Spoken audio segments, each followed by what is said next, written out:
Close your eyes for a moment and imagine this. It's Saturday night, 1976.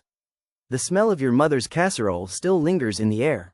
Your father's just come home from work, loosened his wide polyester tie, and someone, probably your older sister, has just dropped the needle on the record player. The bass line pulses through the shag carpet beneath your feet. Your mom kicks off her platforms and starts to sway. Even your dad, usually so serious, taps his foot and smiles. The living room, that sacred space with its burnt orange couch and macrame wall hangings, transforms. Tonight, it's not just a room. It's a dance floor. It's a disco. It's where your family comes alive. Welcome back to Yesterday Revisited, The Way We Lived. I'm your host, and today we're stepping into one of the most joyful, colorful, and optimistic decades in modern memory, the 1970s. A time when leisure became an art form, when families gathered not around their phones, but around their television sets and turntables, when fashion was bold and unapologetic, and when dancing wasn't something you did at a club. It was something you did in your socks, on your living room floor, with the people you loved most. Let's start where every story in the 70s began, the living room. But not just any living room. The 1970s living room was a statement, a mood, a philosophy wrapped in shag carpeting and earth tones. After the upheaval of the 1960s, Americans were ready to nest. To create spaces that felt warm, personal, and, above all, comfortable. Interior designers called it cocooning. Families called it home. The color palette? Harvest gold, avocado green, burnt orange, and chocolate brown. These weren't just trends, they were everywhere. Your refrigerator was avocado. Your telephone was harvest gold. Your shag carpet, thick enough to lose a toy car in, was burnt orange. And that carpeting wasn't just for walking on. It was for lying on during Saturday morning cartoons, for playing board games on Friday nights, and for doing the hustle when your favorite song came on the hi-fi. Speaking of which, the furniture. Oh, the furniture. Modular sectionals that you could rearrange for parties. Conversation pits. Yes, those sunken living rooms where you'd gather around on built-in couches like you were in some groovy commune. Bean-bag chairs. Butterfly chairs. Hanging egg chairs suspended from the ceiling like something out of a science fiction movie. The walls told their own story. Wood paneling gave every room a cabin-like coziness, even if you lived in suburban New Jersey. Families hung macrame plant holders, those intricate knotted rope creations that held spider plants and ferns, because in the 70s, if you didn't have at least 5 plants, were you even trying? But the centerpiece, the altar of the American living room, was the television set. By 1970, 95% of American homes had at least one TV. These weren't the flat screens of today. These were massive wooden consoles, pieces of furniture in their own right, often combined with a radio and a record player. Fun fact: the average American watched 6 hours of TV per day by 1975. And what did families watch together? Monday nights meant football, Tuesday was Happy Days, and Laverne and Shirley. Wednesday brought The Bionic Woman. Thursday was The Waltons, Good Night, John Boy. And Saturday? Saturday night was sacred. That was The Love Boat and Fantasy Island. But the real event, the one that stopped the nation, was the miniseries. When Roots premiered in January 1977, over 130 million Americans tuned in over 8 consecutive nights. Schools adjusted schedules. Churches canceled meetings. The country watched together, wept together, learned together. Sometimes dinner happened in the living room too. TV dinners. Those aluminum trays with their precisely portioned Salisbury steak, corn, and mysterious brownie, were consumed on folding tray tables. Swanson sold over 25 million TV dinners in 1973 alone. This was the living room of the 1970s. Not just a room, but the heart of the home, where families came together, where joy was shared, where life was lived in harvest gold and burnt orange. Now, you couldn't step into that groovy living room wearing just anything. No, no, no. The 1970s demanded that you make a statement. Fashion in this decade was about one thing. More color, more pattern, more flair, more you. Let's start from the bottom up, literally. Platform shoes. Both men and women wore them, stacking on 3, 4, sometimes 5 inches of cork, wood, or rubber. Why? Because height was power, darling. Because walking into a room on platforms meant you arrived. Fun fact: platform shoe sales increased 800% between 1971 to 1975. Emergency rooms reported a spike in ankle injuries, but fashion waits for no one's stability. Moving up, bell bottoms. Those glorious, flowing pants that got wider as they reached your ankles. They swished when you walked.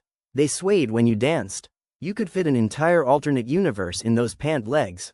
And they came in every fabric imaginable: denim, corduroy, crushed velvet, even patchwork. Men's pants weren't much different. In fact, men's fashion in the 70s was arguably more adventurous than women's. Leisure suits, those matching jacket and trouser combinations in polyester, came in powder blue, cream, sage green. Your dad wore them to parties, to church, to parent-teacher conferences. He wore them with wide lapels, with patterned shirts underneath, often featuring peacocks, abstract shapes, or geometric prints. And then there was the three-piece suit. When Saturday Night Fever hit theaters in 1977, it wasn't just a movie, it was a cultural earthquake. Suddenly, every man wanted to dress like Tony Manero. White three-piece suits flew off the racks. Disco shirts with oversized collars, open to the third button, naturally, became the uniform of weekend warriors. Women's fashion was equally bold. The wrap dress, invented by Diane von Furstenberg in 1974, became an instant icon. By 1976, she'd sold over 5 million of them. It was elegant, flattering, and easy to wear, whether you were heading to the office or to a dinner party. But the 70s also gave us hot pants, those ultra-short shorts paired with tall boots. Haltered tops that tied behind the neck. Maxi dresses that swept the floor. Midi skirts, mini skirts, sometimes all three in the same closet, because why choose? The hair was equally expressive. The afro reached its peak, a powerful statement of black pride and beauty. Angela Davis, Diana Ross, the Jackson 5 all wore their hair big and beautiful. For others, it was Farrah Fawcett's feathered wings, a hairstyle so iconic that her poster sold 12 million copies. Men grew their hair long, center parted, sometimes down to their shoulders. Mustaches were mandatory for any man who considered himself hip. Fun fact: hair care product sales increased 72% during the 1970s. Accessories told your story. Mood rings, those color-changing novelties that supposedly revealed your emotional state. Love beads, chokers, sunglasses the size of your face. Men wore medallions on chains nestled in their chest hair. Women layered necklaces like they were creating art. This was fashion as joy. Fashion as expression. You weren't dressing to blend in, you were dressing to be. But what good is a great outfit if you've got nowhere to wear it? Nowhere to move in it? Nowhere to groove in it? The 1970s didn't just give us fashion, it gave us the soundtrack to joy itself. And that soundtrack had a 4-on-the-floor beat, a funky bass line, and a name: disco. Now, disco often gets remembered for the big moments: Studio 54 in New York, where celebrities danced until dawn. But the real magic of disco happened in places far more intimate. In roller rinks where families went on Friday nights. In church basements turned dance halls. In weddings and bar mitzvahs. And yes, in living rooms across America. Because here's what made the 70s special: dancing wasn't something you did out there. It was something you did at home. You pushed the coffee table aside. You turned up the hi-fi. And you danced. The vinyl record was king. You didn't stream music, you owned it. You'd go to the record store on Saturday, flip through the bins, pull out an album, study the cover art, read the liner notes. Buying music was an event. Playing it was a ritual. You'd slide the record from its sleeve, check for dust, and place it gently on the turntable. That moment when the needle dropped, that soft crackle before the music began, was anticipation itself. And then, magic. The Bee Gees, Donna Summer, Chic, Earth, Wind and Fire, KC and the Sunshine Band, the Jackson 5, these weren't just artists, they were the architects of joy. Their music made you move even if you'd never danced before. And if you didn't know how to dance, no problem. Shows like Soul Train and American Bandstand became your teachers. You'd watch, you'd imitate, you'd practice in front of the mirror. The hustle, the bus stop, the bump, these were dances with steps, dances you could learn, dances that turned everyone into a dancer. Parents who'd grown up with rigid social dances from the 1950s suddenly found themselves free. You didn't need a partner for many of these dances, you could do them solo, in a group, however you wanted. Dancing became democratic, accessible, joyful. The equipment mattered too. Hi-fi systems became status symbols. Families saved up for component stereos, separate turntable, receiver, tape deck, and speakers. Big speakers. Speakers that could shake the windows when you cranked up, staying alive. Some families even had disco balls at home. You could order them from the Sears catalog, hang one from your ceiling, point a light at it, and suddenly your rec room became Studio 54. Picture this. It's Sunday afternoon, 1978. Your aunt and uncle have come over for dinner. After the meal, someone puts on a record. Le Freak starts playing. Your mom grabs your dad's hand. Your teenage sister teaches your uncle the bus stop. You and your cousins create your own moves. The dog runs in circles, probably wondering what's happened to everyone. For 4 minutes and 32 seconds, everything else disappears. Bills don't matter. Work doesn't matter. The news doesn't matter. There's only music, movement, and the people you love. That was the gift of disco. That was the gift of the 1970s. It reminded us that joy is a choice, and sometimes joy means dancing in your living room in your socks. Of course, not every night was a dance party. Some nights were quieter, simpler, but no less special. Some nights were game nights. The 1970s was the golden age of family board games.